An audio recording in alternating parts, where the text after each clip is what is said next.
Friends, I think we already started with the introduction. Dr. Padmaja raised a question saying that, okay, if you could have a chance to go back in time, what is it that you would like to get back? Obviously, she gave the answer. She said age. I think that's what is also my opinion. I would like to go back to the age of at least maybe 30, 35 when you're more settled, you're more mature, and you have not so much of financial constraints. When you are a child, you want to grow up. And when you're growing up, then you dream for, I don't know about you, but then in our ages, I'm sure my friend Lakshmi will say yes to that, we will dream for a Prince Charming to come on a horse and pick us up. And then we also would like to have babies, not knowing how they come and when it happens, how it happens, we don't know that. But this is what our dreams were in our generation. But I think the society has changed. In the modern era, I think women are on par with men. They are in the managerial posts, they are actually highly educated, professionalism, and I mean, there's not enough time to give a time for a family also. And now they're not waiting for Prince Charming, but they're waiting for a gentleman in a sports car. So that takes time, it's not so easy, isn't it? So the main age of marriage has increased from 23, which was earlier days, to almost 31. And the peak fertility period for a woman is 24 to 27. So by that time, your actually reproductive age is getting lesser and lesser. This is all because we are giving more importance to the education, career progression, and also finding a difficulty in finding a right partner.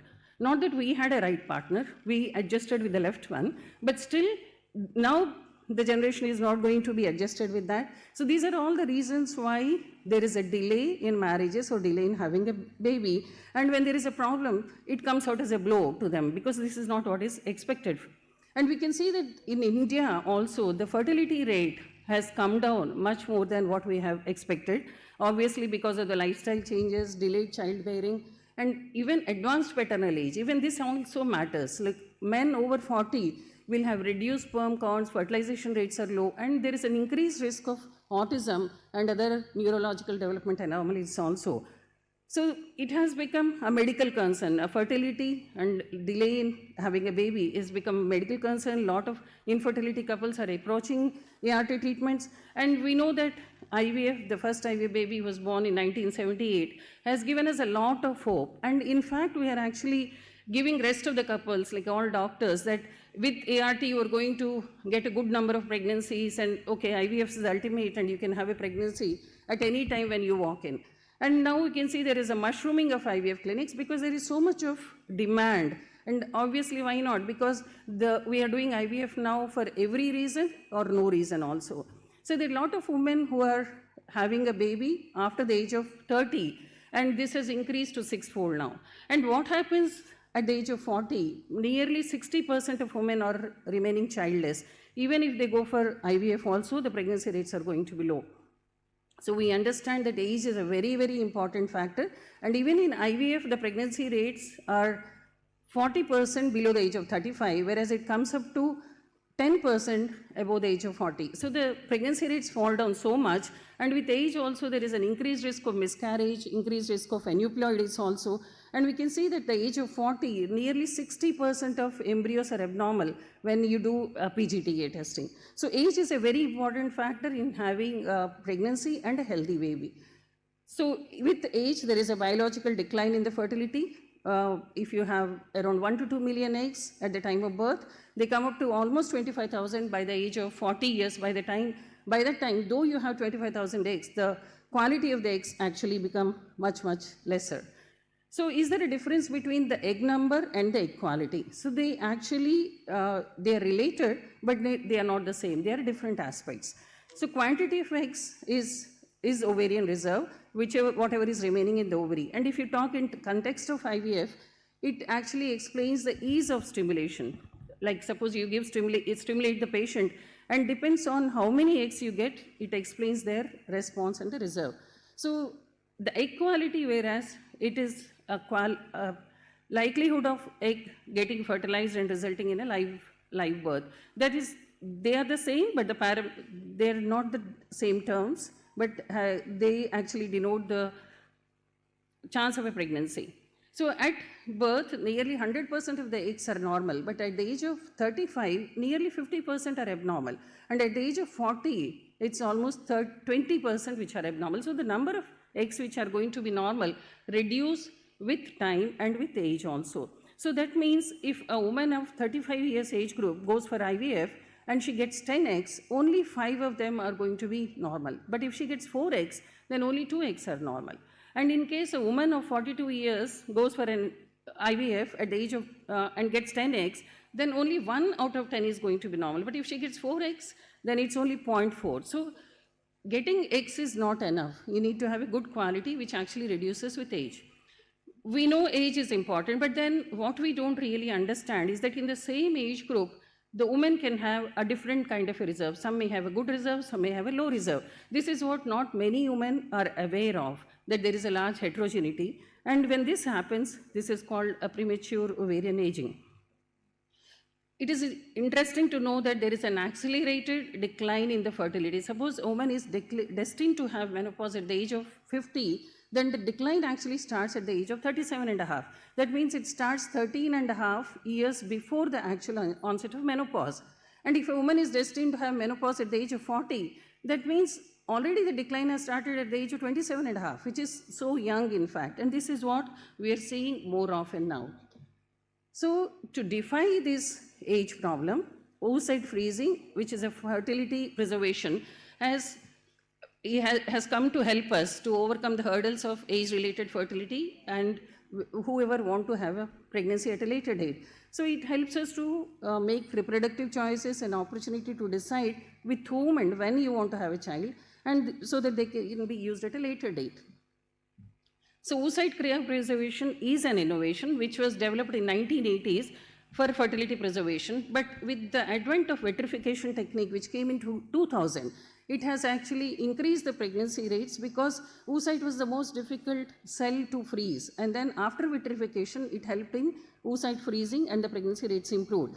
So in 2012, the experimental label which was given for egg freezing has been lifted and it has now become a very established procedure. And we could see on the magazines, on the front pages, and that the celebrities were going for egg freezing, the athletics are going for egg freezing. So all that was a lot of hype also given by media, which started from 2014. And even the companies like Apple, Meta, and Google, they started giving insurances and encouraged their women to go for egg freezing. Because if they apply leave, they have to take 6 months, they have to pay 6 months maternity leave. Whereas here you're only paying for the egg freezing and a loss of 1 month. So it's because of their personal interests also, this was encouraged all the more. So it's not for just the sake of social freezing. It is done for other situations also in young cancer patients prior to chemotherapy, radiotherapy, or prior to the surgeries also. And in patients who have other medical conditions or diminished ovarian reserve. So these are the other reasons also when one can go for egg freezing. So the question is, how is it done? What are the tests which need to be done? What age is best to freeze? How many eggs you need? How many cycles? And how long can it be stored? So it is also very important that you try to maintain the lifestyle before you plan for ovarian stimulation. So if they have time for a couple of months, you should actually advocate them to maintain a healthy diet, healthy exercise. And most of the patients have actually diminished ovarian reserve. And in those situations, supplementation of antioxidants and DHA prior to egg freezing might help in getting at least maybe extra 1 or 2 more eggs, which might improve the pregnancy chances. So the steps of egg freezing are almost the same as in IVF. You stimulate the ovaries, get the eggs, vitrification, and then you pause. Afterwards, when you want to plan, you thaw those eggs and you can plan for the embryo transfer. So nowadays the protocols have become more friendly and the risks also have reduced, which was like hyperstimulation. And you go for most often you go for antagonist protocols, and which reduces the risk. So you can see that the number of follicles which will be developed once they are mature, then one plans for egg retrieval. And most of the times the process is done transvaginally. It is a routine procedure for IVF. But one need to assess the feasibility because you don't know these patients who are coming for egg freezing, not everyone.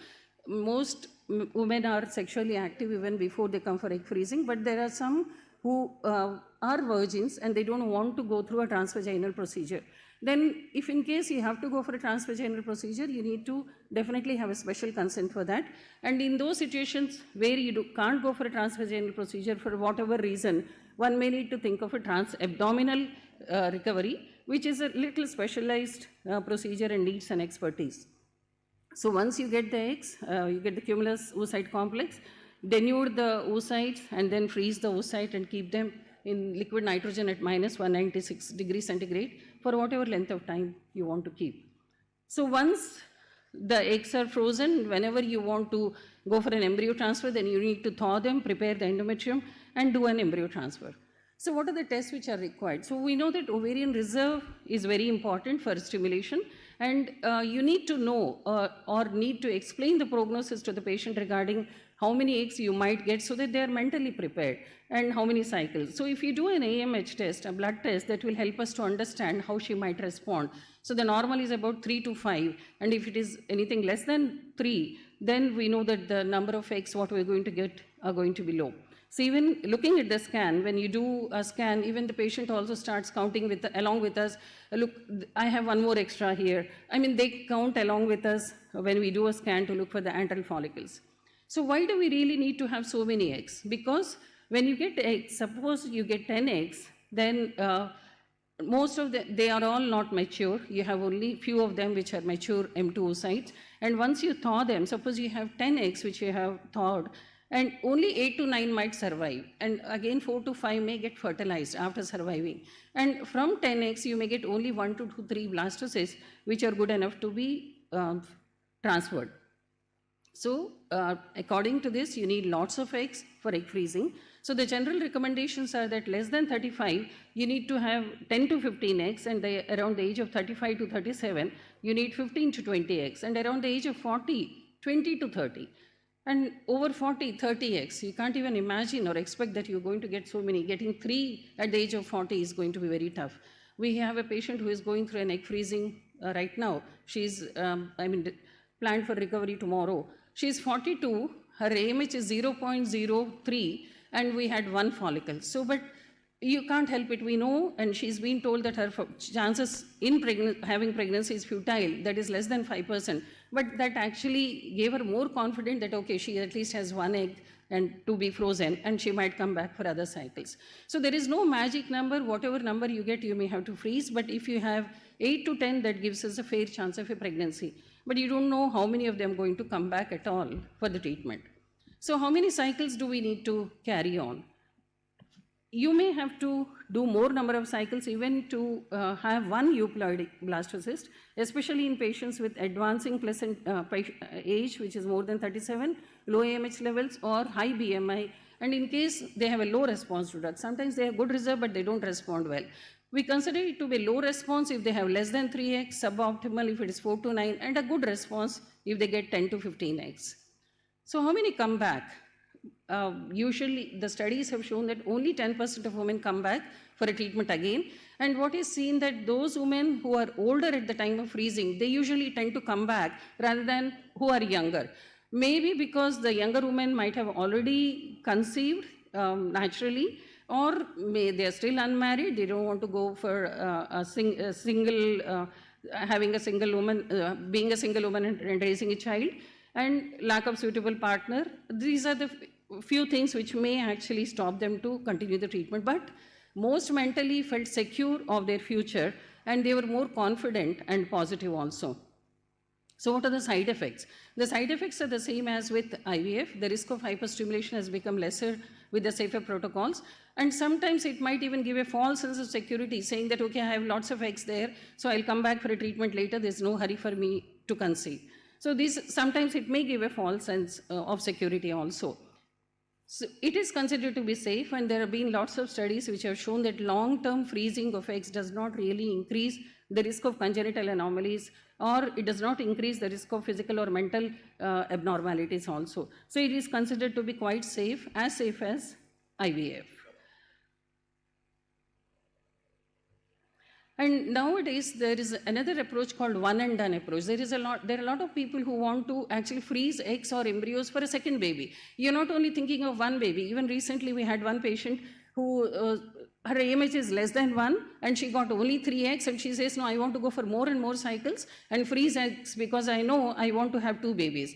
So by the end of another 2 years, I lose more eggs, so I want to freeze as many as possible and then start the treatment. So now people are, or the couples are considering having more embryos so that they think about having a second baby also. So, I mean, the concept of treatments have changed a lot in the recent times. And we were thinking that it's all happening in Western countries, but there is a lot of raise in awareness in India also, and there are a lot of egg freezings which are being growing, continuing, and it is emerging as a gradually accepted practice also. And nowadays, even on the autos advertisements, you can see IUI, IVF, egg freezing. So now there are a lot of people who are aware that this procedure is available and that can be utilized. But in Indian women, the difference is that if they have a good AFC in comparison to the Western women, because in the Western women, if they have low AMH and low AFC, they respond quite well and their pregnancy rates are better. But somehow in Indian women, you need to really have a good reserve to have a better pregnancy rates. And we've seen that the Indian women usually have a low AMH. And cost also is something which need to be considered, and it depends on the individual clinic. So ERT Regulation Act has come in 2021, which has established a framework, and all the clinics and the banks have to be registered before they go for egg freezing. There need to be a proper return and, if possible, a video consent before going for these procedures. And you need to maintain these records at least for 10 years, and most often we need to continue to maintain them for 20 years also. And you need to practice ethical and a safe practice. And a woman should be over 21 before going for egg freezing. Recently, I had a patient who has actually, she's only 20, and she had 2 cycles of donor IUI outside. That was also through husband's brother's sperm. But we know, according to the ART, you cannot start a treatment before 21, and you cannot go for a sperm donor from somebody who is a relative or a known person. So we need to be very careful and follow the ART laws with whatever fertility treatment we are actually doing. So in India, we can freeze eggs for about 10 years. And if you want to freeze for more than 10 years, you need an extension from the registration board also. So at the end of 10 years, what do? You have to take a consent prior that after the 10 years, you either donate to the research or allow to perish them. But we know that the time is not a limiting factor. You can actually freeze them for a longer period of time also. So we know that at between 20 to 30, early freezing helps in increasing the pregnancy rates. At the age of 40, the chances are very low, and those people may actually require more number of IVF cycles. And if you freeze at 37, you have a fair chance of 60% accumulative pregnancy rate. At 39, the pregnancy chances come down to 50%. So definitely the chances depend on the woman's age, and there are a lot of unrealistic expectations. We know only 1 in 4 thaw cycles result in a birth, and success rate is higher when the woman is young.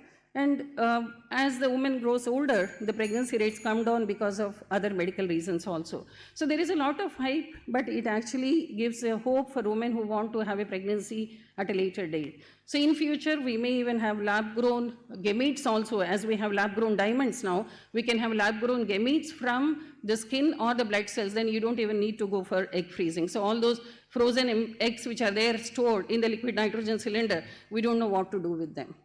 So coming to the conclusion, if you have more than 20 eggs, less than 38 years, you have a better chances. So the best time is before 35 years.